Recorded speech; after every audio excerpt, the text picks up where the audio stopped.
1829. It was a momentous year for Joseph Smith. According to his history, in May of that year, an angel visited him and Oliver Cowdery and conferred upon them priesthood authority. Other angelic appearances followed, bringing additional authority and instructions.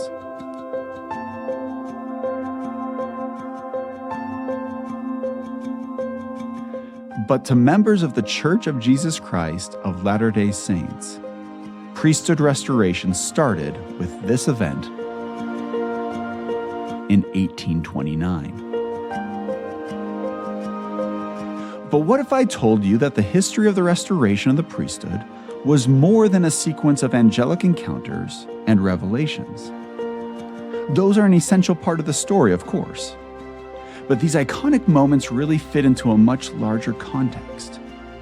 Surviving historical records demonstrate that it was only with time and experience that Joseph Smith and other church members began to fully grasp the scope and role of priesthood in the church.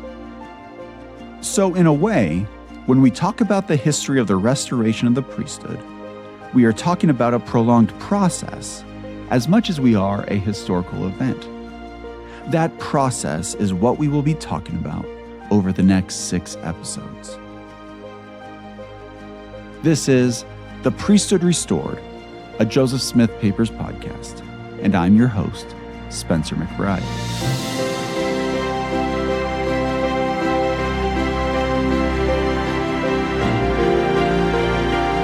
Episode 1, The Great Strife and Noise.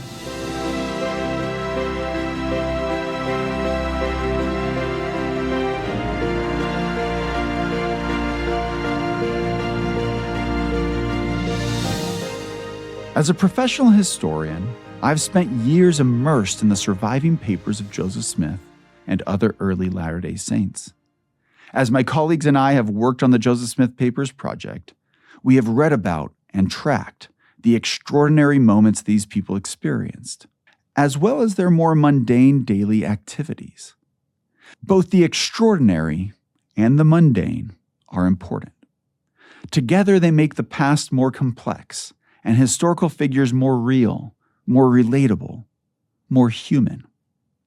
The documents that Joseph Smith left behind remind me of his humanity, that as devoted as he was to the cause of restoring the gospel of Jesus Christ, he undertook the work as an imperfect person who had to search to find answers. And for us, conveniently perched in the present, and with the major events of Joseph's life already recorded in numerous history books, it's easy to assume that he knew everything that would transpire in his lifetime from the beginning, almost as if he walked out of the woods near his home in 1820 with a step-by-step guide to establishing the Church of Jesus Christ. But the documents reveal that for Joseph Smith, the restoration occurred, as one of his revelations stated, line upon line, and precept upon precept. It was a process. And this sense of process is clearly seen in the history of the restoration of the priesthood. According to Smith's personal history, that process started with angelic visitations, but the deeper understanding of the priesthood came with time, experience, pondering, and additional revelations. So let's jump back into history.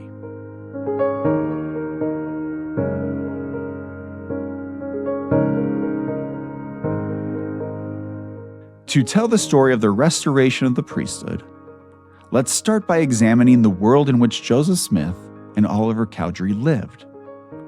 How did other people in the same time and place think about priesthood? What did such religious authority mean to them, and who could exercise it? To help me explore the way that many early 19th century Americans understood religious authority, understood priesthood, I spoke with Christopher Jones, an assistant professor of history at Brigham Young University, who has extensive experience researching the religious culture of this time period. Religious authority meant a number of different things to different groups in early America, ranging from the authority to organize and preside over a church, to doctrinal authority, to the authority to preach, or the authority to ordain and license others to preach, to the authority to administer Christian sacraments, or what Latter-day Saints would call ordinances. And various Christian churches of the time maintained divergent views on each of those aspects of religious authority. And so, to understand the diversity of American views of religious authority in 1829, Christopher explains that we need to go back even further to the religious history of Europe. So the Roman Catholic Church, of course, was the established, that is, the state-supported church of the Holy Roman Empire. And then after that empire's dissolution, it remains the established state-supported church of individual nations like France and Spain and England. And then you have the Protestant Reformation that challenges the authority of the Catholic Church.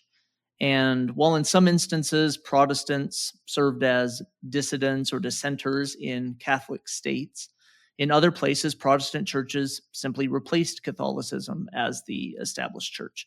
So the Church of England was thus the established church there, its followers known as Anglicans, and in Scotland, the Church of Scotland, where the followers were called Presbyterians, right, was the established church.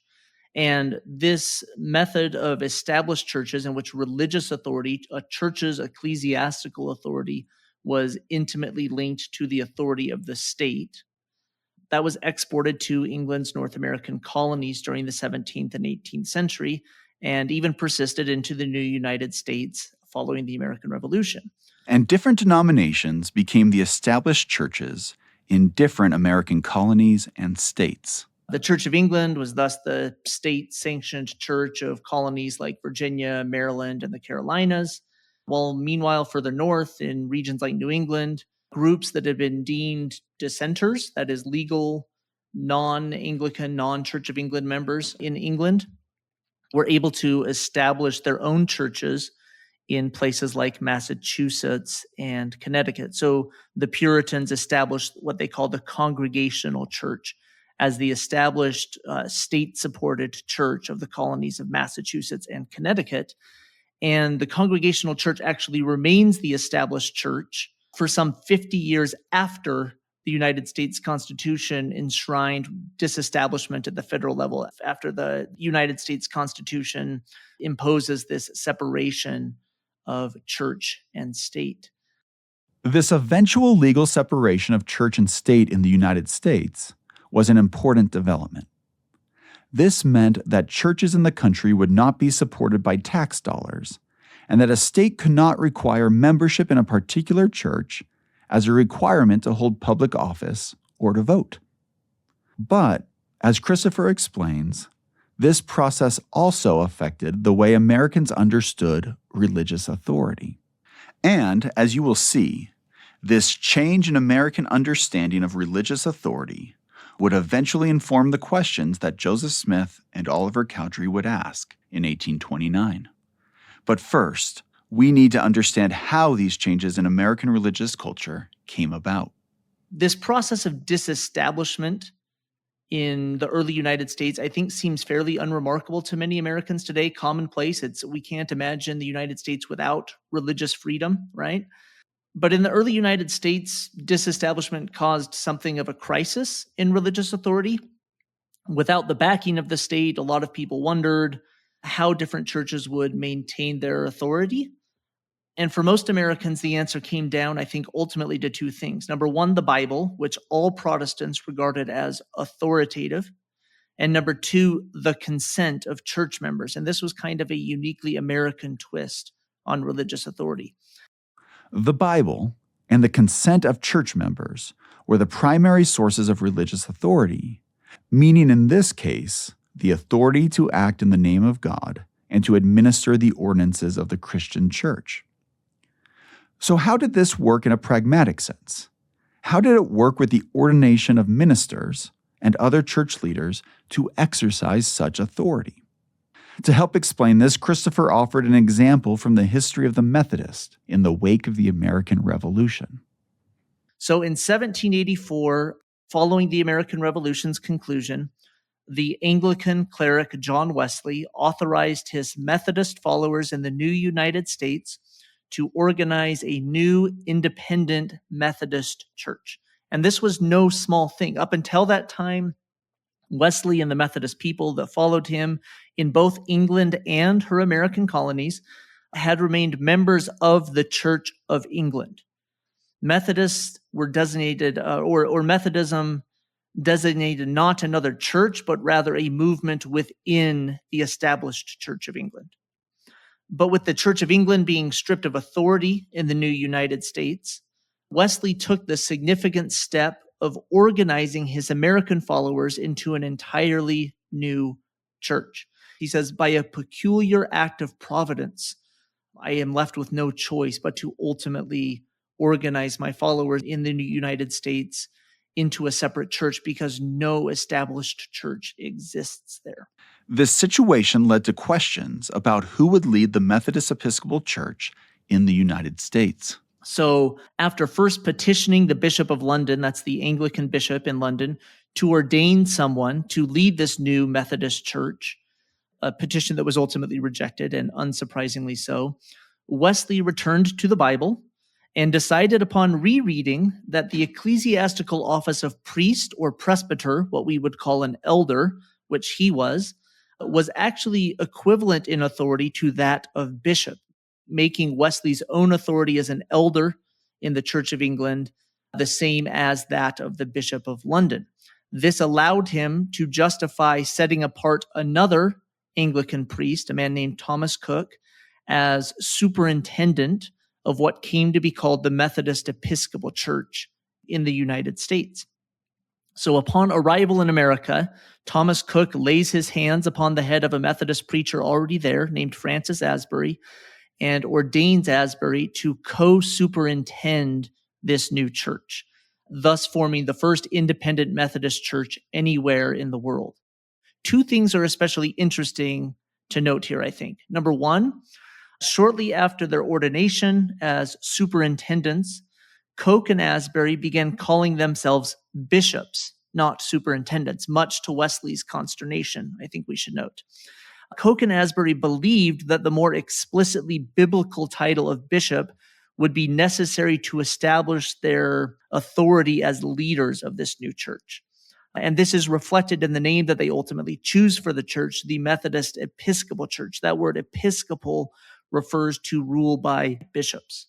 Okay, so that's number one.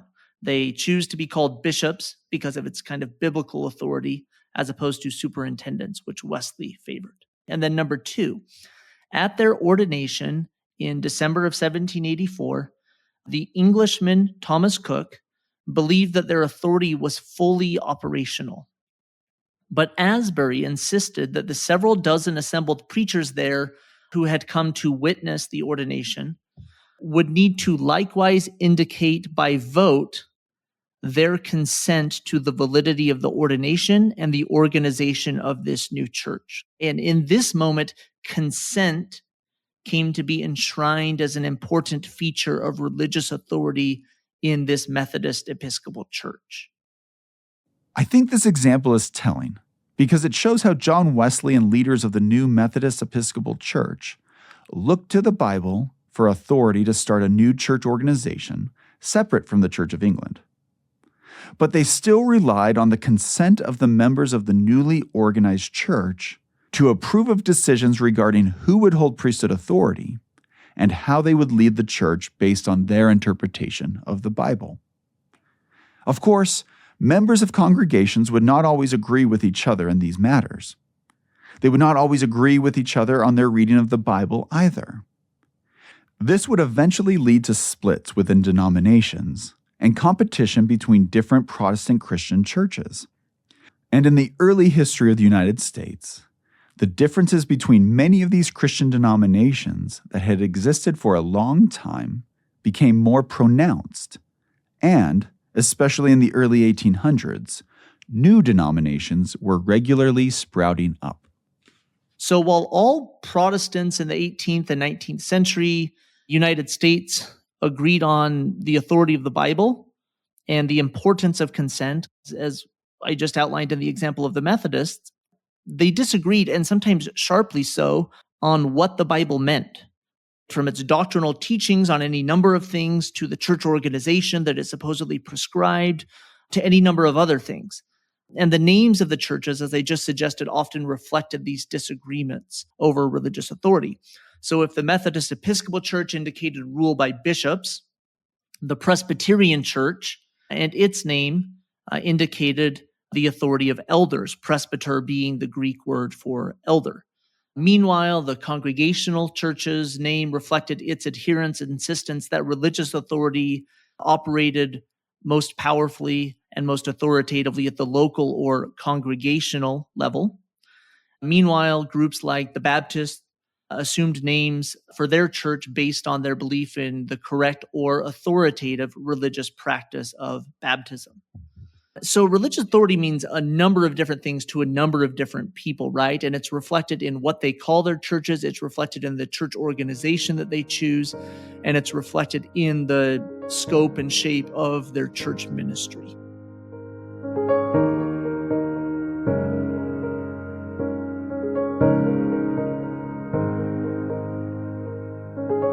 But something else was happening on the American religious landscape in the late 1700s and early 1800s that altered the way that Americans conceived of religious authority, of priesthood.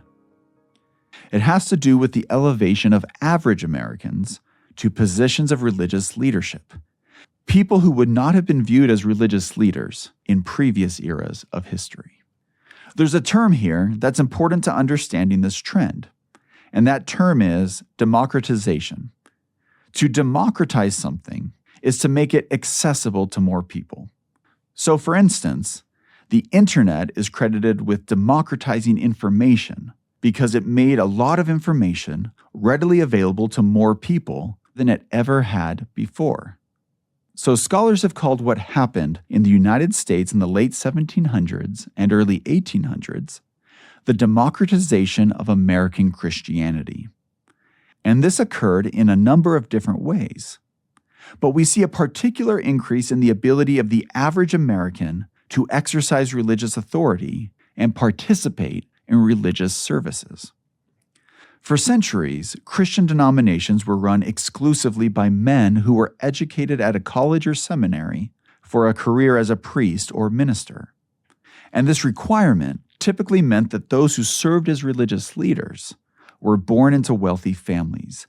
They were part of society's elite. But early in the history of the United States, this changed. I spoke about this with Rachel Cope, an associate professor of church history and doctrine at Brigham Young University. There definitely was a sense that you didn't need to have formal training or formal ordination to preach, that anyone who was called of God could preach. And that sense that someone could be called of God opened up space for a variety of people to be able to preach and to contribute to religious discussion and understanding and approach to religion. This larger variety of people included those without formal education, those who did not attend college for a divinity degree before entering the ministry. Such a democratized culture meant that people like Joseph Smith, whose family circumstances made attending college virtually impossible, could become religious leaders if they felt called to the work. And such an approach to Christian leadership was especially prevalent among Methodists and Baptists, but less so among other denominations. Christopher Jones explains. Methodists and Baptists, which were the largest and fastest growing Protestant denominations in the early 19th century United States, both agreed that the authority to preach came first from a divine call to do so. One felt called by God to the ministry. Though ordination was necessary to preach or to baptize or to bless and pass the sacrament, to administer the Lord's Supper, one must first feel inspired or called in order to join the ministry of any of these churches.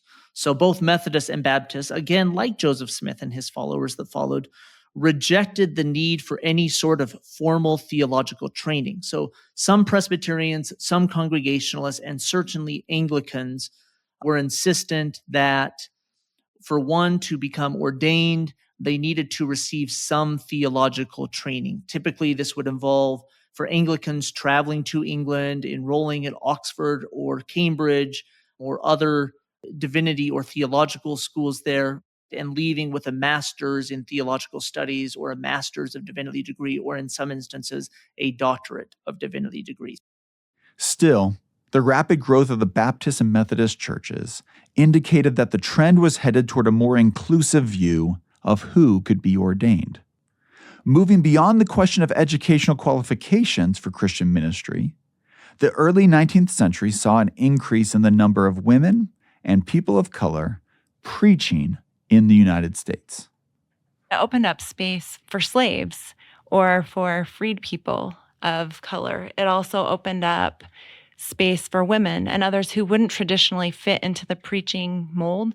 It gave them a space to be able to preach and to share and to speak. But the space available for such preaching varied by denomination. Some denominations stood out from others in this regard. Rachel explains. There was space for Methodist women, and there were Methodist women who would preach and share. They also had prayer meetings and class meetings and different forms of smaller groups that women would specifically lead. Quakers were certainly more open to female preaching than other groups, and there were a number of women who would even travel across the Atlantic to preach in Britain and America that would share the gospel.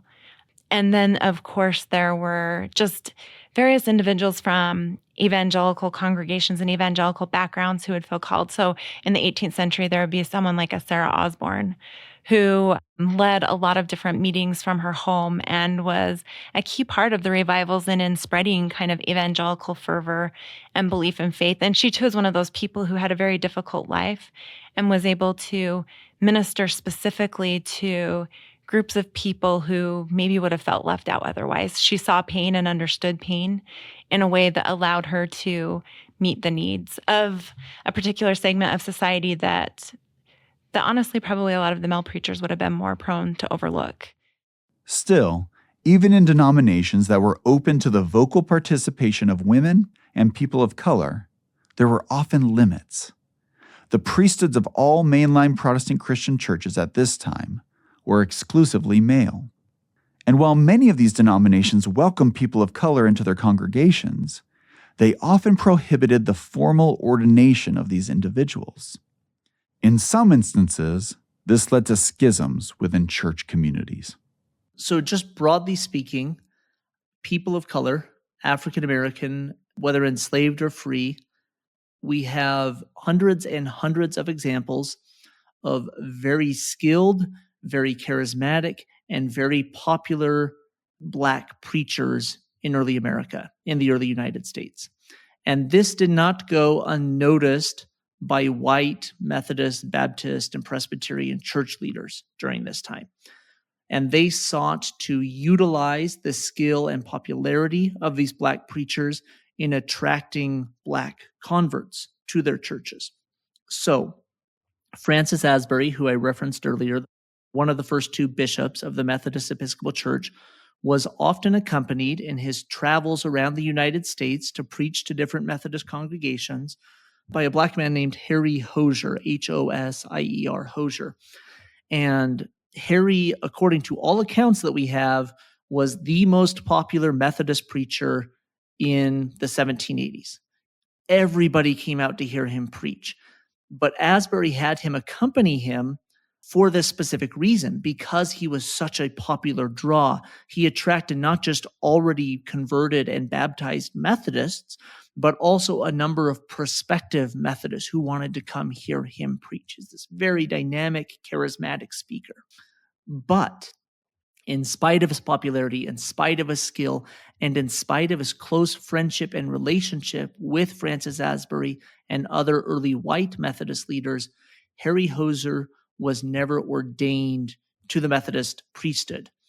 He was never authorized to administer the Lord's Supper. he was never formally ordained as a deacon or an elder in the Methodist Episcopal Church. And while he maybe is the most notable example in that early period in the late 18th century, he was far from alone. In regions like Philadelphia and New York City and Baltimore, free people of color began to join churches like the Baptist Church and like the Methodist Church in large numbers in the 1780s, the 1790s, and the early 1800s. What they faced when they joined these churches was, perhaps unsurprisingly, both passive and sometimes aggressive racism. Many Methodist churches in the 1780s featured segregated seating. So these newly constructed Methodist churches would include a balcony in the upper reaches of the church, and Black members of the church would be relegated to sit there. They were not allowed to sit down on the floor with their white fellow congregants. And over time, many Black Methodists grew frustrated with this segregation, with this racism, and with ordination to the Methodist priesthood being closed off to them. Christopher explained that initially the Methodists tried different ways of appeasing this frustration, including forming separate congregations for Black Methodists and eventually ordaining Black Methodists to the priesthood to serve as local ministers. But for many, it was not enough. And during the first decade of the 1800s, the African Methodist Episcopal Church was formed as a separate denomination. Now, this is just one example of many such developments in American Christianity. But it's important to the story of Joseph Smith and the restoration of the priesthood because it demonstrates a religious world in flux, with ongoing changes and debates over what priesthood looks like, how it functions, and who could exercise such religious authority. Although the different churches disagreed on who could exercise priesthood authority, by the 1820s, the democratizing forces at play in the United States had made priesthood ordination available to far more individuals than in any other era of the country's history.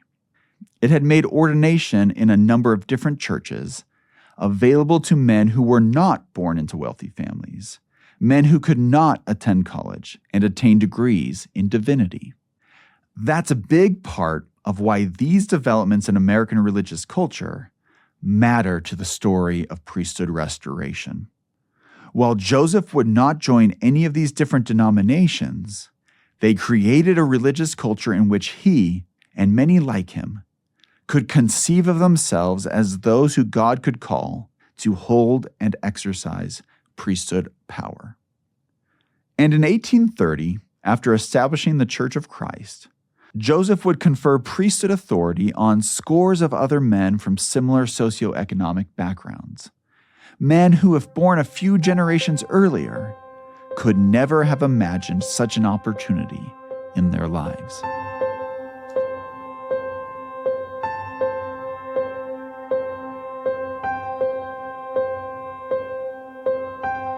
In this episode, we surveyed the religious landscape in the United States in the early 1800s, in part to better understand the religious culture and contention surrounding Joseph Smith in 1829.